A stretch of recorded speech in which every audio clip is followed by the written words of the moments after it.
오늘 우리 공동체에 주신 하나님의 말씀은 사도행전 7장 54절부터 8장 2절까지입니다. 한 절씩 교독합니다. 그들이 이 말을 듣고 마음에 찔려 그를 향하여 이를 갈거늘 스데반이 성령 충만하여 하늘을 우러러 주목하여 하나님의 영광과 및 예수께서 하나님 우편에 서신 것을 보고 말하되 보라 하늘이 열리고 인자가 하나님 우편에 서신 것을 보노라 한데 그들이 큰 소리를 지르며 귀를 막고 일제히 그에게 달려들어 성 밖으로 내치고 돌로 칠세 증인들이 옷을 벗어 사울이라 하는 청년의 발 앞에 두니라. 그들이 돌로 스데반을 치니 스데반이 부르짖어 이르되 주 예수여 내 영혼을 받으시옵소서 하고 무릎을 꿇고 크게 불러 이르되 주여 이 죄를 그들에게 돌리지 마옵소서 이 말을 하고 자니라. 사울은 그가 죽임당함을 마땅히 여기더라. 그날에 예루살렘에 있는 교회에 큰 박해가 있어 사도 외에는 다 유대와 사마리아 모든 땅으로 흩어지니라. 함께 읽습니다. 경건한 사람들이 스데반을 장사하고 위하여 크게 울더라. 아멘.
목사는 목회하면서 던져야 할 두 가지 질문이 있습니다. 스스로에게 말입니다. 날마다 이 두 가지 질문을 던져야 되는데, 하나는 목사는 누구인가 하는 질문입니다. 여러분은 목사는 아니지만 목사가 누구라고 생각하십니까? 목사가 누구인가, 무엇을 하는 사람인가 하는 것에 대한 답을 주는 성경 구절이 에베소서 4장 11절 12절입니다. 그가 어떤 사람은 사도로, 어떤 사람은 선지자로, 어떤 사람은 복음 전하는 자로, 어떤 사람은 목사와 교사로 삼으셨으니 이는 성도를 온전하게 하여 봉사의 일을 하게 하며 그리스도의 몸을 세우려 하심이라. 목사는 헬라어로 포이멘, 양을 치는 목자라는 뜻입니다. 포이멘이라고 기록되어 있습니다. 그래서 목사는 양들을 지키고 보호해야 하는 목자로서의 책임과 사명이 있습니다. 그런데요, 이 목사의 본질은 바로 아까 성경 구절 목사와 교사로 삼으셨으니에 바로 그 본질이 담겨 있습니다. 여기 목사와 교사는 두 사람을 의미하는 게 아닙니다. 목사이면서 교사를 의미하는 겁니다. 다시 말하면 목사에게 있어 사역의 본질은 교사라는 겁니다. 교사가 하는 일이 무엇입니까? 가르치는 일이죠. 성도들을 잘 가르치는 것이 목사에게서 가장 중요한 사역의 본질이다 라고 하는 겁니다. 저는 DPA나 학교에서 후배들을 가르칠 때 언제나 이 사실을 매우 중요하게 강조합니다. 지난 금요일에도 우리 교단의 그 미래인 전도사님들을 교육하는 자리가 있어서 제가 가서 강의를 1시간 하고 왔습니다. 그러면서 그분들에게 좀 잔인하게 느낄지는 모르지만 제가 이런 얘기를 했습니다. 만약에 여러분에게 가르치는 은사가 없다고 생각되면 고민해 보십시오. 내가 목사가 돼도 되는지. 심각해지더라고요. 그래서 제가 그래도 위로를 줘야 되니까 이렇게 얘기했습니다. 만약에 내가 가르치는 은사가 없다, 그러면 고민하고 하나님께 가르치는 은사를 달라고 기도하십시오. 하나님께서 여러분을 목사로 삼으시기 위해서는 반드시 가르치는 은사, 그래서 목사와 교사로 삼으시는 은혜가 있으시리라 생각합니다 라고 하면서 그들에게 그런 가르침을 드렸습니다. 디모데전서 3장에 보면 감독의 자격에 대해 나오거든요. 근데 대부분의 그 감독의 자격은 인격적인 것을 의미합니다. 책망할 것이 없고 한 아내의 남편이 되며 절제하며 신중하며 대접하기를 잘하며 단정하며 뭐 이런 인격적인 것들이 쭉 열거가 돼요. 그리고 은사적인 부분에서 한 가지 강조하는 것이 있습니다. 따라서 해볼까요? 가르치기를 잘하며, 예, 이게 바로 감독의 자격이라는 겁니다. 그러니까 감독은 오늘날 목사로 이해하면 되는데요, 가르치기를 잘하는 것, 이게 목사가 해야 할 사역이고 성도들을 가르치는 것, 이게 목사의 사명이라는 겁니다. 설교도, 성경 공부도, 제자훈련도, 그래서 목사에게 있어서 본질적인 사역입니다. 물론 뭐 다른 사역들이 중요하지 않다는 건 아니에요. 다른 모든 사역도 다 의미가 있지만, 그러나 본질은 가르치는 데 있다. 성도들을 잘 가르치고 훈련하는 것, 그것이 바로 목사가 해야 될 일이다 라고 하는 겁니다. 자, 그런가 하면 목사가 던져야 할, 매일 던져야 할 두 번째 질문이 있습니다. 교회는 무엇인가? 교회가 무엇인지를 잘 알지 못하면 엉뚱한 곳으로 성도들을 이끌어가게 돼요. 그러니까 방향이 잘못되면 속도가 아무리 빨라도 소용없잖아요. 그래서 매일 목회자들은 교회는 무엇인가 질문하고 또 질문해야 됩니다. 과거 우리 한국교회는 교회를 이렇게 가르쳤습니다. 그리스도 안에서 부름받은 하나님의 백성이라고 정의하고 그렇게 가르쳤죠. 그런데 이런 교회론에는 좀 중대한 문제가 하나 있습니다. 어떤 문제냐면, 하나님의 백성이라고 하는 특권은 들어있는데 그리스도의 제자로서의 소명이 빠져 있는 문제가 있다는 겁니다. 교회는 1%의 목회자와 99%의 평신도로 구성이 되어 있습니다. 따라서 교회의 주체는 목사가 아닙니다. 누굴까요? 평신도입니다. 바로 여러분이 교회의 주체입니다. 성도들이 목사를 위해 존재하는 게 아닙니다. 여러분이 저를 위해 하늘평안교회 오신 게 아니에요. 제 목회를 돕기 위해 오신 게 아니에요. 제가 여러분을 위해 존재하는 거예요. 여러분의 신앙을 훈련하고 가르치기 위해서. 왜냐하면 여러분이 교회의 주체이기 때문입니다. 한번 따라서 해보실까요? 교회의 주체는 평신도입니다. 그리고 옆에 계신 분을 보면서 하늘평안교회의 주체는 당신입니다. 이 말은 여러분이 교회 주인 노릇해도 된다는 뜻 아니에요. 교회 주인은 예수 그리스도이시죠. 예수님이 교회 머리이시니까. 다만 그리스도의 몸인 교회를 건강하게 세워야 할 책임이 목사에게 있는 게 아니라 누구에게 있어요? 누구에게 있어요? 예, 평신도인 여러분, 교회 주체인 여러분에게 있다는 겁니다. 그럼 여러분들이 야, 우리 목사 자기 책임 잘 빠져나가려고 저런 얘기 하나? 아니에요. 그게 성경이 가르쳐 주는 교회론입니다. 과거 한국교회는 목회자만 소명이 있다고 잘못 가르쳤어요. 아닙니다. 우리 모든 성도들에게 소명이 있는 겁니다. 목사와 성도 간의 신분상의 차이는 전혀 없습니다. 똑같이 왕같은 제사장입니다. 다만 은사의 차이가 있을 뿐이에요. 이것을 깨우쳐 주신 분이 바로 고 옥하는 목사님이십니다. 여러분도 저도 왕같은 제사장 아닙니까? 그래서 옥 목사님은 교회론을 이렇게 정의했습니다. 한번 따라서 해보실까요? 교회는 세상으로부터 부름받은 하나님의 백성이요, 세상으로 보냄받은 그리스도의 제자입니다.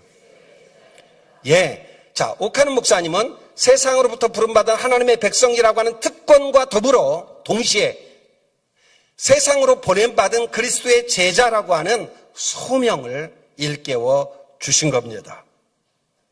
교회 주체는 평신도입니다. 평신도는 소명받은, 보냄받은 소명자들입니다. 그러니 여러분 같은 평신도들이 얼마나 소중하고 귀한 분들입니까?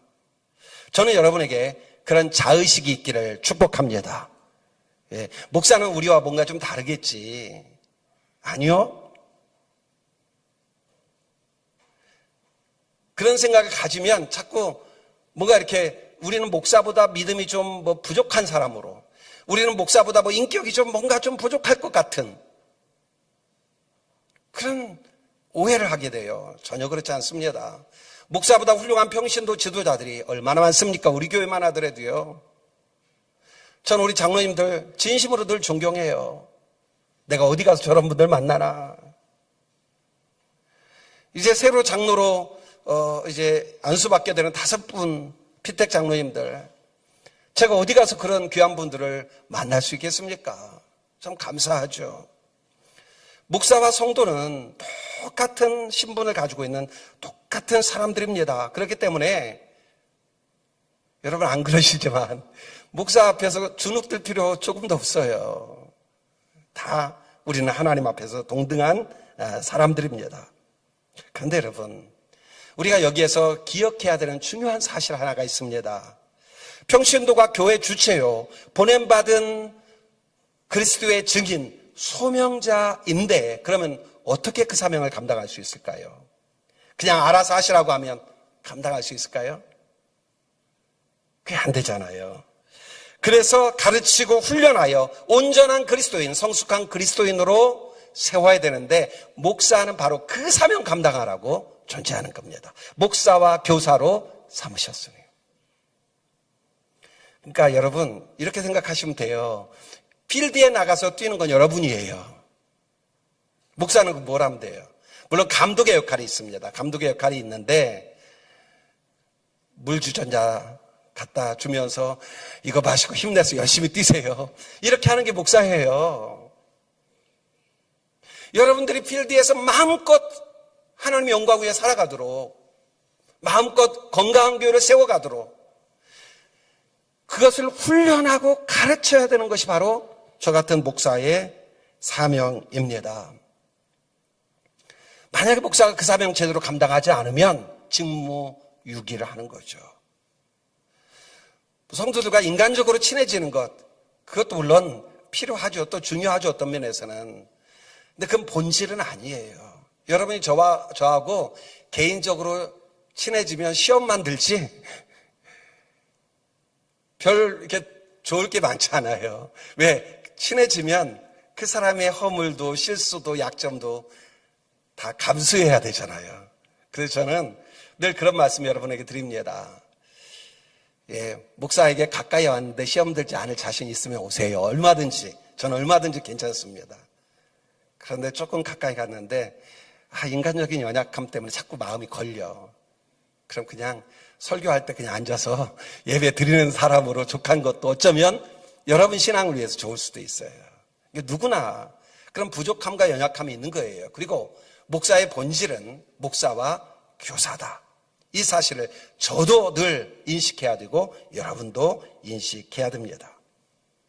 자, 이 본질에 집중하지 못해서 문제가 생긴 그룹이 있습니다. 바로 예루살렘 교회였습니다. 초대교회였습니다. 기하급수적으로 교회가 부흥하다가 갑자기 교회에 문제가 생겼습니다. 헬라파 유대인 과부들이 그 매일 구제하는 일에 빠지게 되니까 원망과 불평이 생기게 된 겁니다. 그런데 놀라운 사실은 사도들이 그 진단을 정확하게 내렸다는 겁니다. 헬라파 유대인 과부들을 어떻게 구제에 빠지게 하지 않을까 염려하고 걱정하고 전전긍긍한 게 아닙니다. 그들이 무엇을 진단했습니까? 하나님의 말씀과 기도를 제쳐놓고 우리가 접대를 일삼은 것이 잘못되었다라고 하는 것을 깨닫게 된 거예요. 본질을 고민하게 된 거죠. 접대하는 일, 구제하는 일, 이게 중요하지 않은 일이 아니라는 뜻이 아닙니다. 중요한 일이죠. 그러나 사도의 본질은 그게 아니라는 거예요. 물론 당시의 사도와 오늘 목사는 같은 의미의 직책은 아닙니다. 오늘날은 사도가 없어요. 아까 어떤 사람은 사도로, 어떤 사람은 선지자로, 어떤 사람은 복음 전환자로, 어떤 사람은 목사, 교사로 삼으셨으니 사도와 선지자는 지금 없는 직책들입니다. 다만 그 사도의 교훈과 사역은 오늘 교회가 계승해 가고 있는 거예요. 자, 사도들이 뭘 깨달았다고요? 본질을 놓치고 있는 걸 깨달았어요. 그래서 어떻게 합니까? 자기들은 말씀과 기도에 전념하기로 하고 구제하는 일, 접대하는 일, 사역하는 일을 위해서 7명의 평신도 지도자들을 세우게 된 겁니다. 그런 사람들이 바로 스데반, 빌립, 브로고로, 니가노르, 디몬, 바메나, 니골라, 이 7명의 초대교회 집사들인 겁니다. 사도들은 말씀 사역과 기도라고 하는 본질에 집중하기로 하고 나머지 사역을 평신도 지도자들에게 맡기기로 결심을 했습니다. 사도행전 6장 4절 말씀을 우리 함께 읽습니다. 시작. 우리는 오로지 기도하는 일과 말씀 사역에 힘쓰리라 하니. 이 사도들이 결단한 일입니다. 자, 이렇게 사도들이 자신들의 본질, 본업에 집중하게 되니까 말씀이 왕성해졌습니다. 초대교회가. 그래서 놀라운 부흥을 이루게 되고 허다한 제사장들조차도, 수많은 제사장들조차도 예수님을 믿는 그런 역사들이 나타나게 됩니다. 그런데 그 7 집사 중 한 사람 스데반이 복음의 증인의 사명을 감당하다가 순교를 당하게 됩니다. 저는 2번의 재직 특별 집회를 통해서 스데반의 순교 과정에 대해서 자세하게 여러분에게 말씀을 전해드렸습니다. 그래서 오늘은 스데반의 순교가 도대체 오늘 어떤 우리에게 열매를 가져다 주었는가라고 하는 것을 여러분과 나누려고 합니다. 오늘 본문 57절, 58절 말씀을 보시기를 바랍니다. 그들이 큰 소리를 지르며 귀를 막고 일제히 그에게 스데반에게 달려들어 성 밖으로 내치고 돌로 칠세 증인들이 옷을 벗어 사울이라 하는 청년의 발 앞에 두니라. 자, 스데반을 죽이는 무리들이 옷을 벗어 누구의 발 앞에 두었어요? 사울이라고 하는 청년의 발 앞에 두었다. 옷을 맡겼다는 겁니다. 자, 그런 다음에 사도행전 8장 1절 상반절에 보면 그 사울은 그가 스데반이 죽임 당함을 마땅히 여기더라. 여러분, 여기 나온 사울이 누구일까요? 예, 바로 여러분이 아는 그 사람, 사도 바울입니다. 그런데 간혹 목회자들 가운데도 성도들 가운데도 오해를 하는 경우들이 있습니다. 사울이 예수 믿고 변하여 바울이 됐다. 근데 이거는 올바른 해석이 아닙니다. 만약에 사울이 예수님을 믿고 변하여 바울이 됐다면 사도행전 9장 이후에는 다 바울로 나와야 돼요. 사도행전 9장에서 바울이 다메섹 도상에서 예수님 만나게 되잖아요. 우리나라 그 교포들이 해외에서 교포 2세들을 보면 예를 들어 미국 같은 경우에 교포 2세들의 이름이 다 거의 두 개씩입니다. 하나는 한국식 이름, 하나는 영어식 이름입니다. 집에서는 한국식 이름을 부르고 밖에 나가면 한국식 이름은 어렵잖아요. 기억하기도 어렵고 발음하기도 어렵고 외국인들은. 그래서 영어식 이름을 갖는 거죠. 유대인들도 특히 디아스포라 유대인, 해외에 살아가고 있는 유대인들은 대부분 이름이 두 개였습니다. 하나는 히브리식 이름, 하나는 헬라식 이름. 바울은 다수에서 태어난 디아스포라 유대인입니다. 그리고 로마의 시민권도 가지고 있었습니다.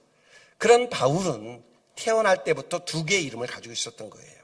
히브리식 이름인 사울, 아마도 이스라엘의 초대왕 사울의 이름을 생각해서 그 부모가 사울이라고 이름을 지었을 것입니다. 그리고 또 하나는 로마식 이름, 로마의 시민권을 가지고 있으니까 로마식 이름인 파울로스.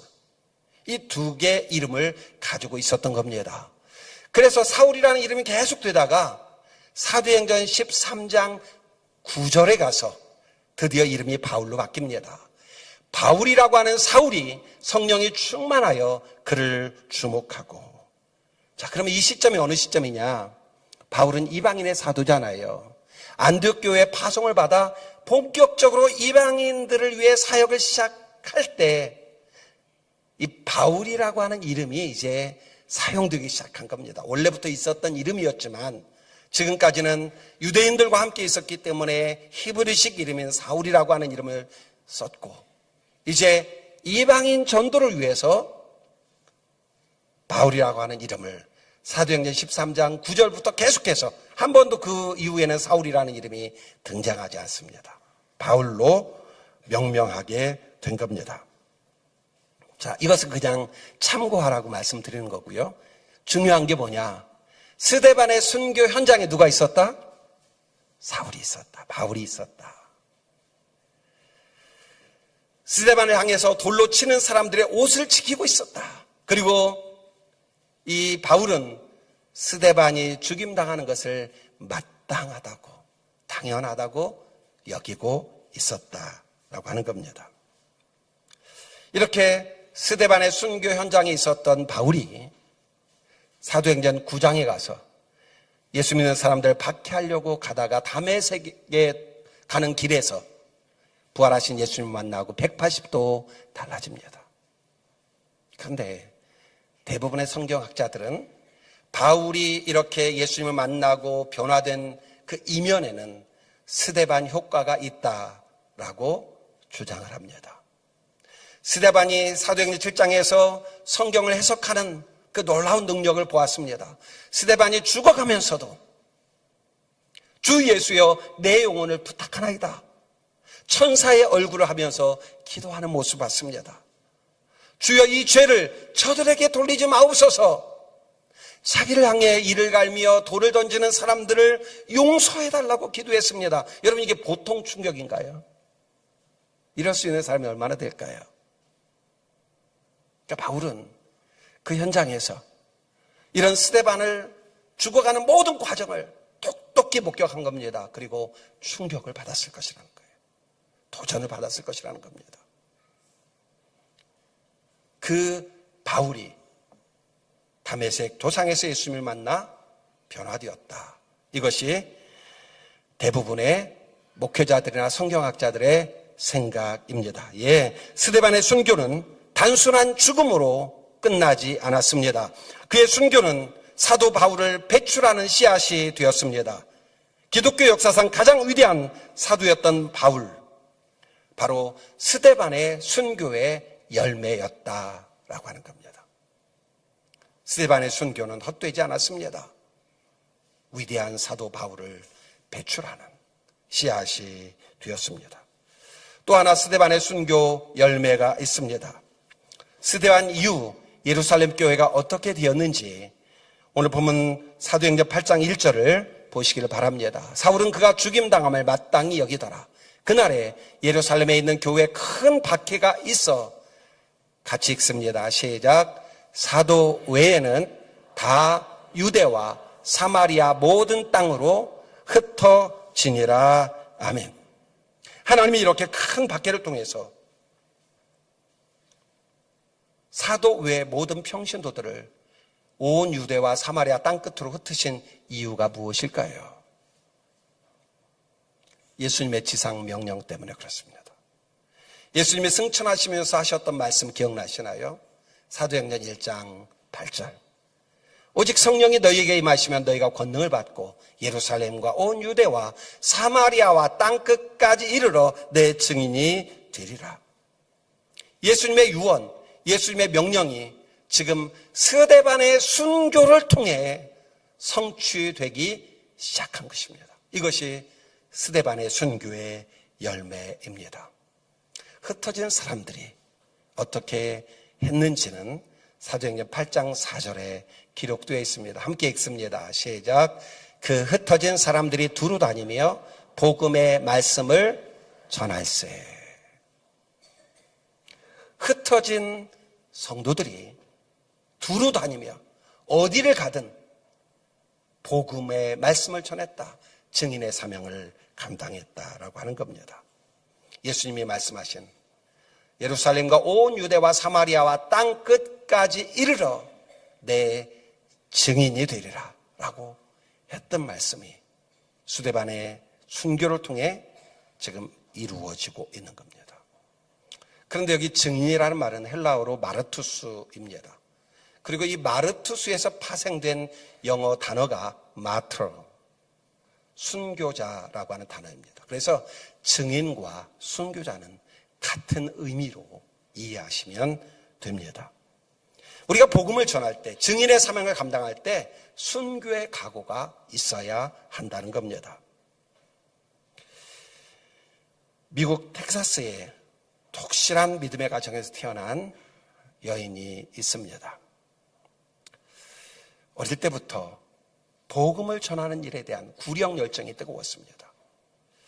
그녀는 1907년 9월 24살의 나이에 미국 남감리교회에 파송을 받아 우리나라 조선에 들어오게 됩니다.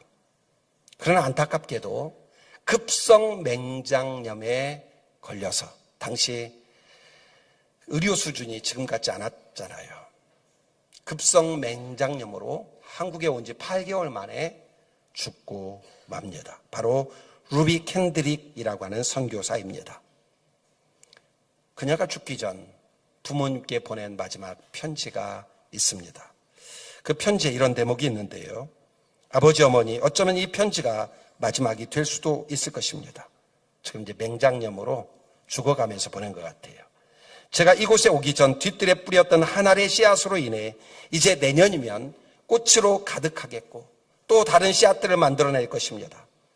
저도 이곳에서 작은 씨앗이 될 것입니다. 제가 씨앗이 되어 이 땅에 묻혔을 때 언젠가 하나님의 시간이 되면 조선 땅에는 많은 꽃들이 피어나고 그들도 또한 여러 나라의 씨앗이 될 것입니다. 오늘 밤에는 유난히 고향으로 돌아가고 싶은 마음이 간절합니다. 외국인을 죽이고 기독교인들을 증오한다는 소문 때문에 부두에 서서 끝까지 만류하시던 어머님의 얼굴이 자꾸 제 눈앞에 아른거립니다. 그러나 저는 저의 심장을 이 땅에 묻을 것입니다. 그리고 이것은 조선에 대한 저의 열정이 아니라 하나님의 조선에 대한 열정이라는 것을 알았습니다. 24살 꽃다운 나이에 부모의 만류에도 불구하고 증인의 사명을 감당하기 위해 우리나라 당시 조선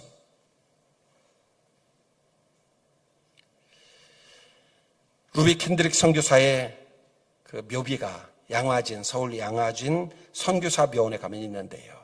그 묘비에 이런 글귀가 쓰여 있습니다. 만일 나에게 1000개의 목숨이 있다면 그 목숨 모두를 조선을 위해 바치겠다. 한 개의 목숨 바치는 게 너무 안타까워서, 이렇게 빨리 내가 죽는 게 너무 안타까워서 1000개의 목숨이 있다면 그 목숨 전부를 이 땅을 위해 바치겠다. 또 한 분의 선교사가 있습니다.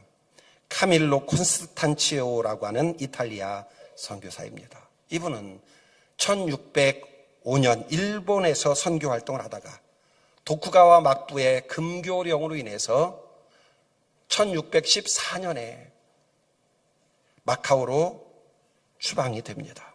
그리고 7년 뒤 1621년에 다시 일본으로 돌아와서 선교하던 중에 1622년 9월 15일 50세의 나이로 화형을 당합니다. 그가 화형당하면서 고백한 말이 있습니다. 오직 한 분, 하나님만 내 죽음의 의미를 아신다면 미련 없이 목숨을 바칠 수 있습니다. 오직 한 분 하나님만 내 죽음의 의미를 아신다면 조금 더 미련 없이 내 목숨을 바칠 수 있습니다. 오늘 설교 제목은 그분의 말에서 따왔습니다. 오직 한 분 하나님만 아신다면. 한번 따라서 해보실까요? 오직 한 분 하나님만 아신다면. 사랑하는 동역자 여러분, 우리 하늘평안교회는 여러분들의 어떻게 보입니까? 지난 33년 동안 이름 없이 빛도 없이 눈물 흘리며 기도하신 동역자들, 땀 흘리며 수고한 동역자들, 피 흘리며 희생한 동역자들, 저는 지금도 우리 공동체 그리고 우리 교회 건물을 통해서도 감동이 들 때가 참 많습니다. 왜요? 그게 보이기 때문에. 그런 동역자들의 눈물과 땀과 피가 없었다면 어떻게 오늘 우리 하늘평안교회가 지금의 모습을 갖출 수 있었겠습니까? 우리는 그 사실을 잊으면 안 됩니다. 특별히 우리 교회 미래인 다음 세대 여러분, 여러분의 부모님 세대가 눈물과 땀과 피로 이루어 놓은 교회, 저절로 교회가 세워질 수 없잖아요. 그 교회를 여러분이 이어서 더 건강하고 더 성숙하게 세워 나가야 되겠다, 이런 각오를 꼭 가지시기를 바랍니다. 여러분, 루비 켄드릭의 그 뿌린 씨앗이 오늘 우리가 예수 믿는 열매로 나타나고 있는 겁니다.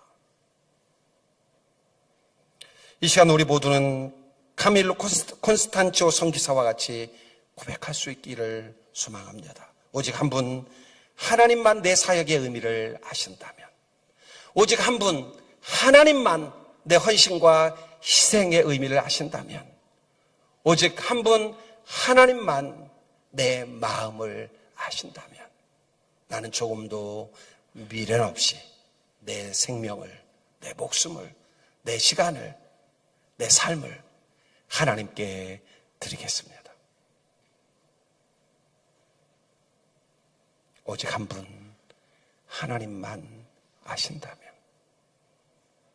이것이 오늘 여러분과 저의 고백되기를 주님의 이름으로 축원합니다. 함께 찬양하실까요?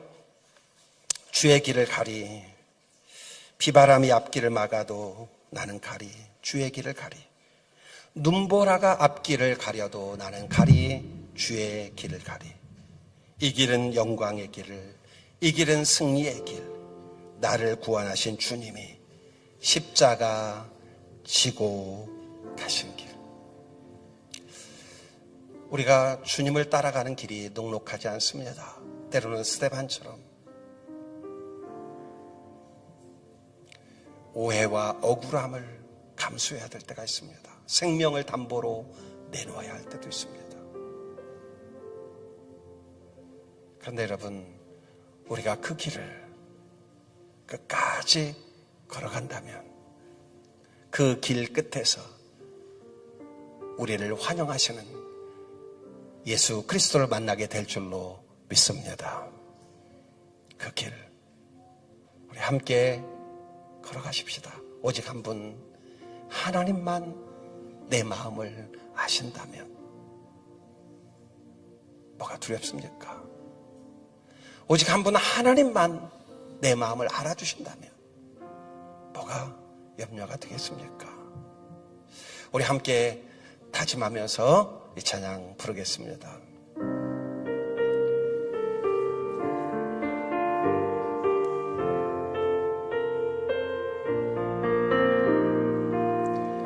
비바람이 앞길을 막아도 나는 가리, 주의 길을 가리. 눈보라가 앞길을 가려도 나는 가리, 주의 길을 가리. 이 길은 영광의 길, 이 길은 승리의 길, 나를 구원하신 주님이 십자가 지고 가신 길, 나는 가리라, 주의 길을 가리라. 주님 발자취 따라 나는 가리라, 나는 가리라, 주의 길을 가리라. 주님 발자취 따라 나는 가리라. 험한 파도 앞길을 막아도 나는 가리, 주의 길을 가리. 어떤 장애물이 있어도 어떤 역경이 있어도 우리 그렇게 가십시다. 그 길을 주님이 걸으셨잖아요.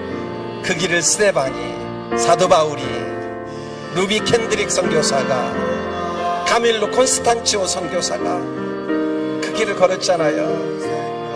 그리고 우리 하늘평안교회 수많은 동역자들이 이름 없이 빛도 없이 그 길을 걸어오셨잖아요. 이제 우리가 그 길을 걸어가십시다. 나는 가리라, 나는 가리라, 주의 길을 가리라. 주님 발자취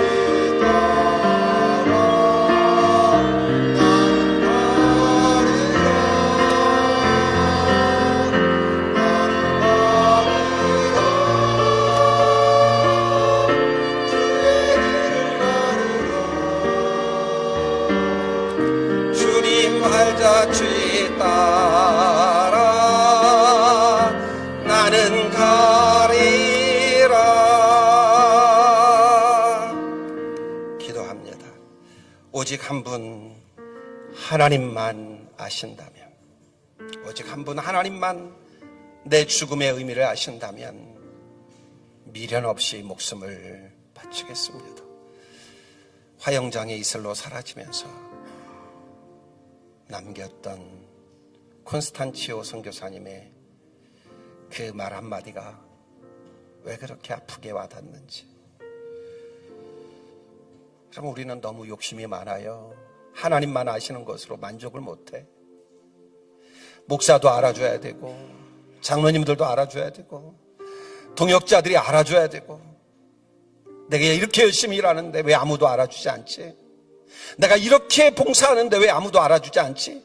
내가 이렇게 없는 형편에서 최선을 헌금하는데 왜 아무도 인정해주지 않지?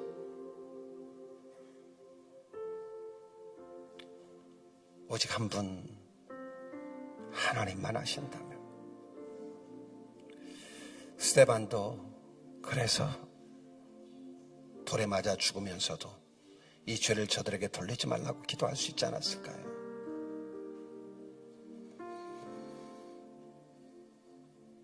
교회 주체는 평신도들입니다. 목사 아니에요.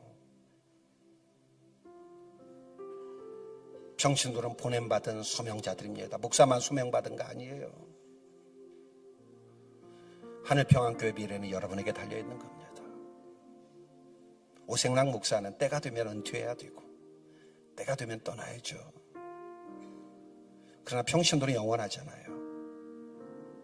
그래서 평신도가 위대한 겁니다.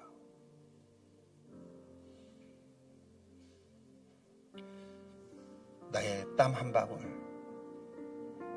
나의 피 한 방울이 우리 하늘평안교회를 건강하게 세우는 일에 밑거름이 될 수 있다면 1000개의 목숨까지는 아니라도 내 한 목숨 주님의 몸 된 교회를 위해 드릴 수 있다면 기꺼이 그렇게 살기를 원합니다. 그게 어쩌면 순교자의 각오가 아닐까 싶습니다. 하나님 아버지, 우리는 참 연약하고 부족합니다. 하나님의 은혜 아니면 살 수 없고 하나님의 은혜 아니면 신앙생활도 할 수 없습니다. 그리고 하나님의 은혜 아니면 직분 감당할 수 없습니다. 주의 이 시간 우리 모두가 목사는 누구이며 교회는 무엇인가를 다시 한번 잘 정립하게 하여 주옵소서. 그리고 우리 사랑하는 동역자들이 하늘평안교회 주체요 보냄받은 소명자들임을 다시 한번 깨닫고 평신도로서의 자부심과 자의식을 갖고 신앙생활하게 하여 주옵소서. 지나치게 목사를 의존하는 동역자들이 아니라 목사가 누가 있든 교회 주체로서의 사명을 바르게 참되게 감당하는 하늘평안교회 모든 동역자들 되게 하여 주옵소서. 투병 중인 동역자들, 입원 중에 계신 동역자들, 어르신들, 부모님들, 가족들 건강 지켜주시고 사랑하는 자녀들과 다음 세대들을 축복하여 주옵소서. 학교생활, 직장생활, 사회생활, 신앙생활의 균형을 이루게 하여 주옵소서. 말할 수 없는 고통과 아픔을 가지고 이 자리에 참여한 동역자들이 계십니까? 주여, 당신의 손으로 십자가 달리셨던, 못 박히셨던 그 손으로 우리 동역자들의 아픈 마음을 만져 주옵소서. 그 상처를 씻어 주옵소서. 연약한 육체도 치료하여 주옵소서. 온 마음과 정성 모아 드리는 귀한 예배 그리고 봉헌하는 예물 받아주시고 하나님 영광 위에 사용되게 하여 주옵소서. 마음은 간절하지만 형편과 처지가 어려워 안타까운 마음으로 나온 동역자들 물질로 인해 신앙의 장벽이 되지 않게 하여 주시고 시험 들지 않게 하시고 물질 때문에 하나님의 영광 가리거나 다른 사람들에게 패기치는 인생이 아니라 나누고 섬기며 드릴 수 있는 그런 은혜를 허락하여 주옵소서. 사랑하는 다음 세대들을 축복합니다. 유치부, 유초등부, 청소년부, 청년부 대한민국의 미래요 우리 하늘평안교회의 희망입니다. 저들이 잘 자라서 세계 방방곡곡에 다니며 그리스도의 증인의 사명을 감당할 수 있도록 축복하여 주옵소서. 예수님의 이름으로 기도합니다.